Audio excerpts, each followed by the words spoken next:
Welcome to Ken's Corner Podcast, Season 3. Get ready for expert analysis and rising wrestling stars. Now here we go with your host, Ken Judge. Hi everyone, this is Ken from Sports Timeout on Whistle Radio 102.9 FM Stouffville. And today I'm with my special co-host, Mr. Joe Moyer, had the week off, and he put me to test to bring in someone to help me out here today. And I think I've done that, Mr. Jim Mason, local legend, sports legend and legend here in Stouffville. If you're from Stouffville, you've heard this name before. Sir, how are you doing today? Excellent, Ken. Appreciate the invitation. This is going to be fun. Oh, definitely. Let's just walk into your background. Now, I know you're from Fort Williams, which actually later became called Thunder Bay. So let's just go back to that era of your life. And I do know that you were always interested in sports. You actually tried out for the university sports team until you had an injury. And I believe you became the sports editor of that same university. Let's just talk a little bit about that part of your life. Yeah, so I grew up in Fort William, became Thunder Bay, amalgamated with Port Arthur in 71 on the lakehead, top of Lake Superior, about a 17-hour drive from where we are in Stouffville today, Ken. Yeah, great place to grow up, lots of sports, entertainment. Secluded, as we know, but lots of stuff going on. I mean, it's famous for Neil Young set up shop there in the 60s and met Stephen Stills. The Guess Who played there a lot. There's a lot of stuff going on. Great hockey community, great baseball community. I was, say, a below average athlete. I wasn't in that upper echelon of people would come to see. Yeah, I did. I was invited to try out for the Lakehead University basketball team, but there's no way I would have made it. I guess my claim to fame was that team ended up going to the Canadian championship game that year. And but I got injured the very first tryout, went up to block a shot, came down on another guy's foot. So I was in a cast for about 6 weeks. So my claim, as I tell my daughters, is I was never cut from the Canadian finalist team that year, but I didn't have a hope in heck of making the team. But that cast got me lots of attention, lots of conversations on campus that year, first-year student. And one of the people I met was Governor Terry Smith, who was going to be the editor of the school paper a year from then, and said, "You're interested in sports? You ever thought of being a sports writer?" I said, "Yeah." And he goes, "Well, you're my new sports editor." It was as simple as that. And did that for about 3 or 4 years, and part-time at local community paper. Ended up working there full-time, became the editor. Met my now wife in Thunder Bay. She's from Toronto, but anyway, she moved back to Toronto. I followed her and worked for 81, 82 at Metroland for the North York and Scarborough Mears, and unfortunately was laid off after that, and that's how I ended up in Stouffville. I responded to an ad in the Globe and Mail, a new newspaper starting up at that time, the Stouffville Sun, and had an interview. I'd never been here before. I knew a couple of people who lived here, heard about the famous flea market at the time, but offered the job, came up, looked around, and didn't have anything else going on, and said, give it a shot. And that was 1982. Yeah, let's go back just one step. I want to talk Sure. about the hockey news with Bob McKenzie. That part of your life really sparked my interest. Can you explain a little bit about what you did in that position? Yeah, it was very brief, but yeah, it was right at that point I got laid off, Ken. And now you're testing my memory, but I had written a couple of stories on a summer hockey camp being run by Bernata Sports, which was Bill Waters and his cohort in that. And so they had a couple of camps for their college players in Scarborough, and written about that. And then I got laid off, but I stayed on for an extra week to fill in for the sports editor. And Rick Curran is the fellow's name, who was Bill's assistant, I should say, cohort. I believe they were co-partners in Bernata, which was right down the street from Maple Leaf Gardens. Anyway, Rick called the sports office, and I picked up, and he was telling me about another camp coming up where they had their NHL clients, including at that time Rick Vive and Bill Derlago, asked me if I wanted to come out, and I said, yeah, it'd be a great story. And I told him my situation. The sports editor would be back the next week, and I'd let him know. And he said, what are you going to do? And I said, what do you mean? He goes, what are you going to do for a job? And I said, I'm looking. I go, this just happened like 3 days ago. Anyway, he called me back about an hour later and said a friend of his, Bob McKenzie, was the new editor, sports editor editor of the Hockey News. 3 people in the world knew that, I think, including Bob's wife and Rick. And he said, it'll be announced tomorrow. I told him about you, go put in your resume. I went down, met Bob, and they were hiring. And so I auditioned there for about 2.5 weeks. Offices were on King Street, right by Roy Thompson Hall. And got to cover the Toronto Maple Leafs in training camp that year, which was a pretty cool thing to do. And in the press box and have access to the building, and did a feature story on Mike Kazicki, who at that time was the big scorer in the American Hockey League and the Leaf system, but and was destined to play for the Leafs that year. Yeah, and then one of my last days at the Hockey News, I was interviewed for the job with the Stouffville Sun. So I started in Stouffville, and Bob called me back a couple weeks later, said, we want you to come work for the Hockey News. I told him about my situation, and I said, yeah, to be honest, I'd rather be doing sports full time. He kind of talked me out of it because the Hockey News job was seasonal. You got laid off for most of the summer. The hours were kind of crazy, the days of the week. But we did talk a couple other times about other jobs that came up at the Hockey News. But obviously, I stayed in Stouffville and didn't make the jump. Everyone, this is Ken, and I'm on Sports Timeout at Whistle Radio 102.9 FM Stouffville, and I'm with Jim Mason. Jim, I actually want to get into a story that I find really, really funny, because actually the name that I seen in here was my uncle's name, which is really funny. His name's Mark Faulkner, who is he was a food delivery man, is actually my uncle. And it has to do with Valentine's weekend, 1987, I believe, the Stouffville Royals versus what became the 680 News in Tom Rivers. And my uncle was delivering the papers to Mr. Rivers on, I guess you were writing about him in the Tribune. And can you tell me a little bit about what that is and the feud that was? First, a shout out to Stouffville legends.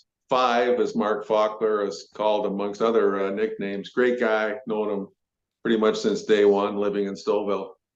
Yeah, so Tom Rivers was the late Tom Rivers, legendary Toronto rock and roll AM DJ, chum, 680. And he I think, just started back at 680. He was doing a Sunday afternoon shift, and I had the station on, and he said, news coming up top of the hour. There's been an explosion at the Stouffville sewage plant. And I'm going, I just drove by there. I didn't see any fire trucks or anything, sirens, nothing going on. So the next day I phoned the station and got the news director and said, he's just pulling your leg. We don't see anything here about Stouffville at all in our news copy. So he had this regular thing where he would pick on Stouffville and other small communities. Bond Head was one of them. And so a guy by the name of Blair Emerson, whose brother Wayne, who's now the chair of York Region, former mayor, councilor in Stouffville, better known than Blair, but Blair and his slow pitch team were running a winter carnival that year in Stouffville. And they invited 680, who had a team, to come up for this winter game. So I did a column and challenged Rivers, and said, you better show up because you've made all these pot shots, taken all these pot shots against our town. And, if you're really a man, like, be here on Sunday afternoon. So he showed up. It was great. Got to know him. He had fun. He talked to the locals. We had a blast. The next year they did it again, and I believe that was 87. And they wound up it. So we had a meeting downtown with Rivers and a couple of other guys. Mike Cooper, who was another Toronto radio legend, recently retired. Larry Silver. There were a few other guys involved and gals. And anyway, we upped it a bit. And they wanted this wager. It was going to be if CFTR won 680, Rivers would become mayor of Stouffville for the day. And if the Stouffville team, which was called Kerry Industrial, if they won, 680 would donate $1,000 to Markham Stouffville Hospital, which was just in the planning stages then. So that was fine. And they told us we're going to do the announcement at 8 o'clock on this morning. So we all tuned in. And they changed the bet and said, yeah, when 680 wins, Mayor Rivers will take over Stouffville. And if by some odd chance the Stouffville team wins, Jim Mason will host the Tom Rivers show for one whole morning. Well, Stouffville made a big comeback in that game, I think in the 9th or the 7th, however many innings it went. Stouffville won, and I got to go downtown and host his radio show one morning. It was quite an adventure and great publicity for Stouffville, I think, certainly for our newspaper. It was then still the Stouffville Sun. The papers hadn't amalgamated, and we had a lot of fun and kept in touch with Tom. But yeah, Mark Faulkner and Tommy Lehman, his buddy, were delivering for Vashon Foods. So they'd be doing the early morning runs, and I'm trying to figure out how they got their newspapers. So Mark would pick them up from some box outside our office, and on his way downtown to deliver pastries, he'd give a special delivery, and I think he threw in a couple of Vashon cakes too. And of course, that excited Mr. Rivers, and the rest is history. We had a lot of fun. It's funny you say that. I've been on a few of those trips with Uncle Mark and the Vashon runs that he went on. Anyway, we're going to take a break right now, Jim. I'm Ken, and I'm on Whistle Radio 102.9 FM Stouffville with my special guest, Jim Mason. When we get back, we're going to talk a little bit about the impact of sports in Stouffville today, and a little bit about the Stouffville Spirit and my favorite subject, the Toronto Maple Leafs.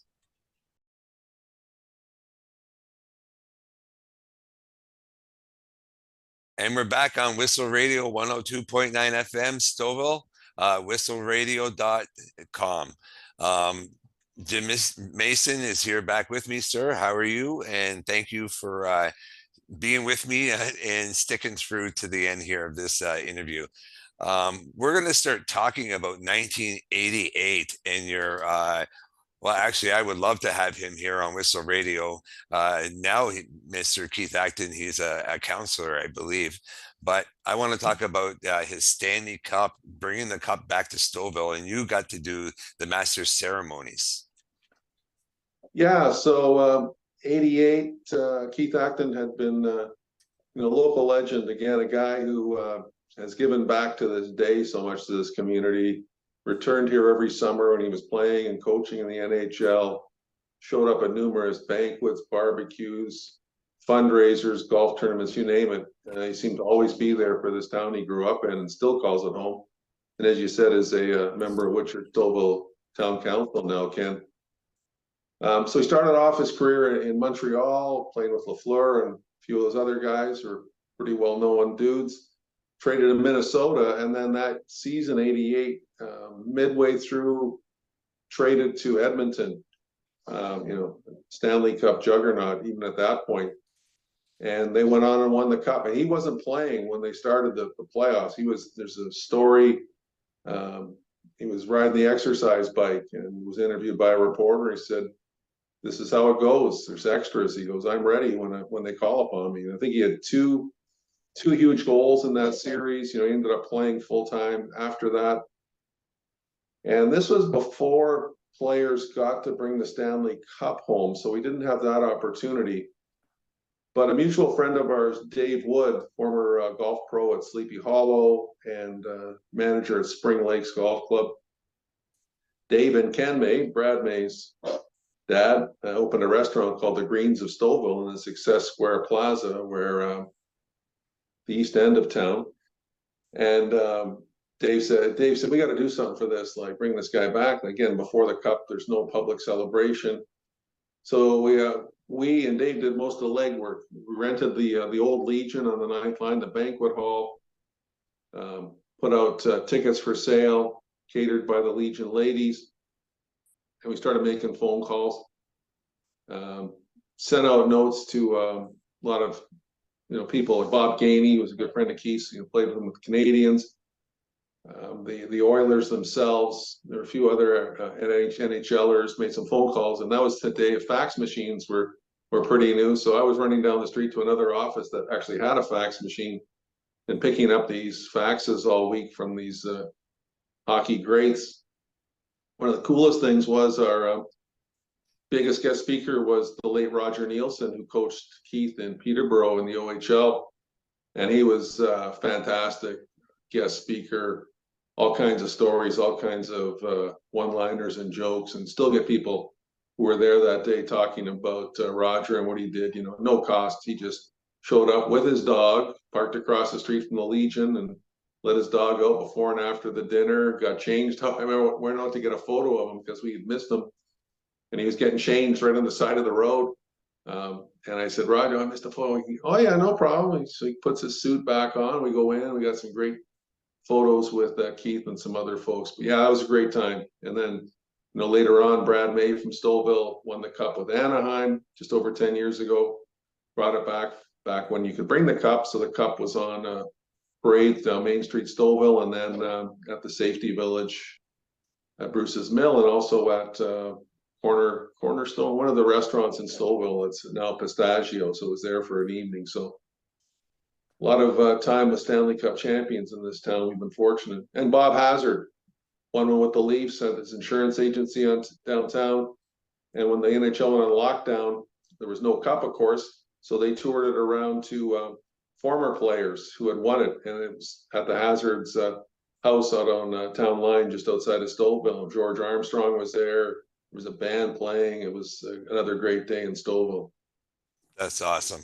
That's you know what? There could very well be a future Stanley Cup running through Stouffville, because we do have some players playing in the NHL level. So here's the maybe seeing that for our great town game one day, Jim. You're involved in so many different charities, but one that I want to center my attention here a little bit on here is the Stouffville Terry Fox Run. I believe you've been involved with that probably since the start of it. Can you just give us a little bit about the history of it and when it happens and just everything about the Terry Fox Run?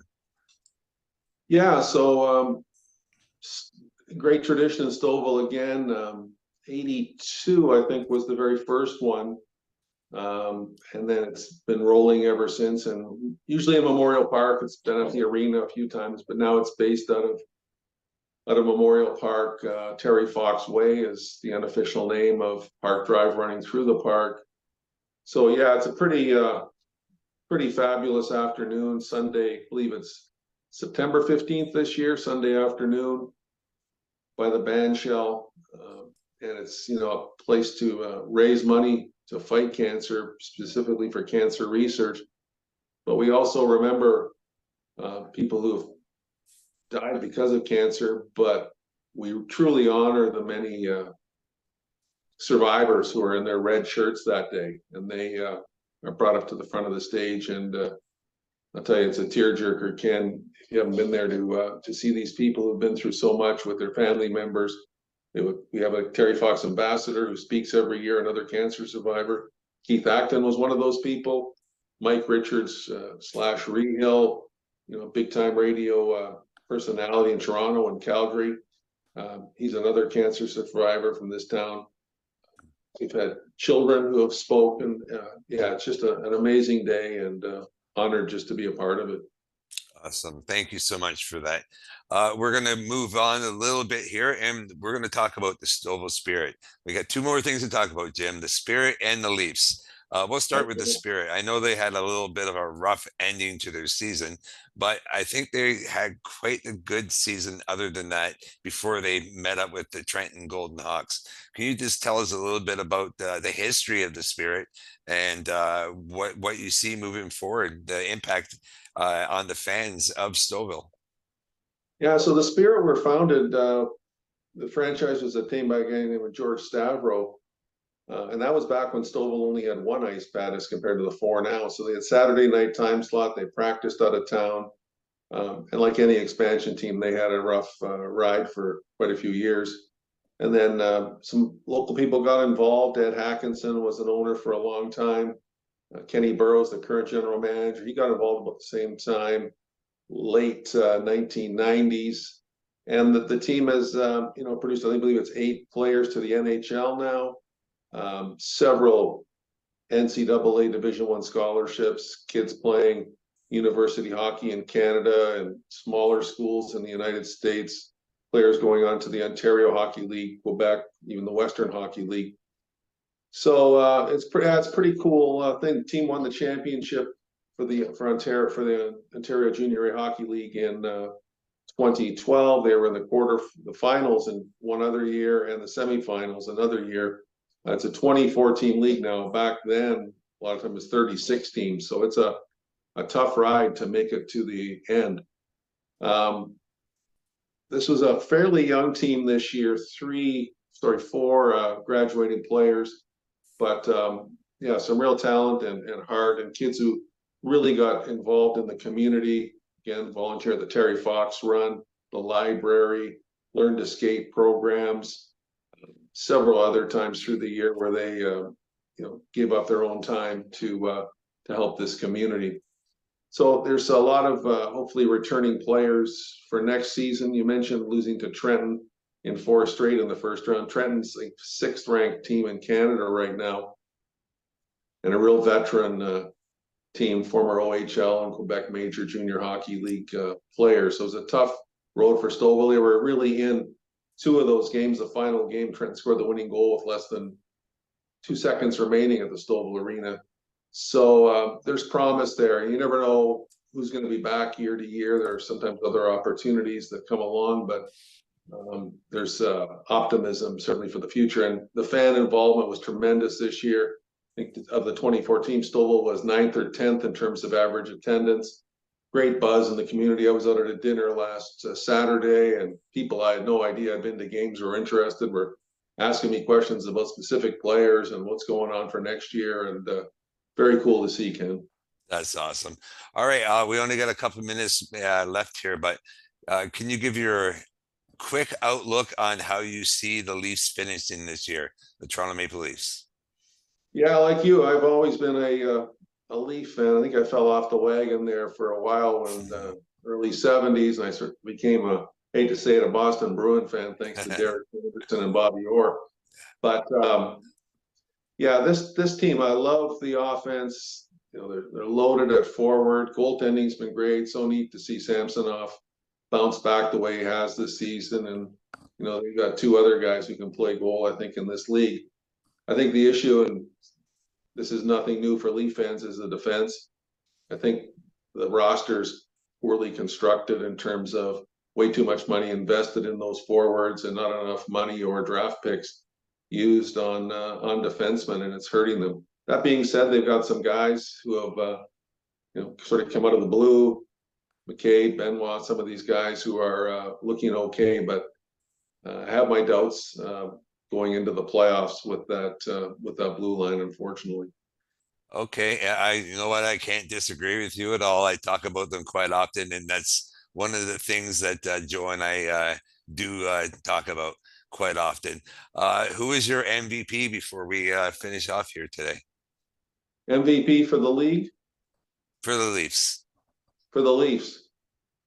All-time MVP for the Leafs, Boris Holming. I love that bio that came out, and he was my guy always for so many reasons. Hard not to pick Matthews. It's phenomenal what he's doing, and just a joy to watch. The game last night, the night before we taped this, Ken, against Washington. The guy's just a wizard, and such a privilege to have him play for our team and see somebody that talented do that. For the league, haven't thought about it a ton. McDavid's there in terms of forwards. McKinnon's another great player. Those are 2 guys that jump out at me. Yeah, I can't disagree with you there at all. Do you think Connor McDavid and his next contract might be with the Leafs, or is that just a pipe dream? Well, yeah, I mean, kind of like what Leafs fans thought with Markham's Steven Stamkos when he was able to leave Tampa. It did happen with John Tavares. So Yeah, you never know. You never It know. depends on where the Leafs are at with the salary cap and their units. Maybe they'll take my advice and sign a couple of big defensemen.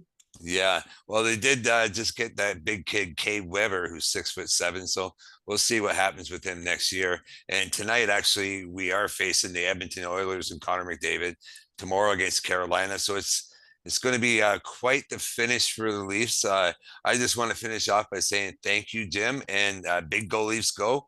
And thank you for everything that you do for Stouffville.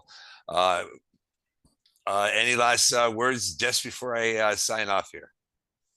No, this is a fantastic service you're doing, Ken, especially, the local content to remind people of what's out there in our community. This is a great place to live.